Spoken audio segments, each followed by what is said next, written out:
Hi అండి, good morning. మా పాప చూడండి ముగ్గులు ఎలా వేస్తుందో. మా పాపకి ఎందుకోనండి ఇలాంటివి అంటే చాలా ఇంట్రెస్టింగ్. సాంగ్స్ అన్నా, డ్యాన్స్ అన్నా, ఇలా ముగ్గు వేయడం అన్నా. సైకిల్ కూడా పట్టుబడి ఒక 2-3 డేస్లో నేర్చేసుకుంది. సైకిల్ కూడా పర్ఫెక్ట్గా తొక్కుతుంది. ఇప్పటి వరకు అయితే స్టడీ కూడా మంచిగా చదువుతుందండి. రాను రాను ఎలా చదువుతుందో ఇప్పుడైతే పర్వాలేదు. మీరు కూడా ఇలా చిన్నపిల్లలకు చిన్నప్పటి నుంచే పని చెప్పడం ఇట్లాంటివి అలవాటు చేయండి. అలవాటు చేస్తేనే పెద్ద అయిన తర్వాత ఆటోమేటిక్గా చేస్తారు. సడన్గా పెద్ద అయినాక చేయమంటే చేయరు. మనం చేసుకుంటున్నాం కదా, పిల్లలకు చెప్పకుండా ఉండొద్దు. చెప్తే తర్వాత సడన్గా పని చేయమంటే వాళ్ళు చేయలేక, అలవాటు లేక చేయరు. ఫస్ట్ నుంచి అలవాటు చేయాలి.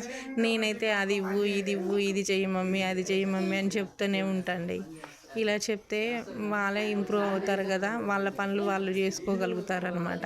రేపటి నాడు పెద్దయిన తర్వాత వాళ్ళ పనులు వాళ్ళు ఎక్కువ చేసుకోలేకపోతే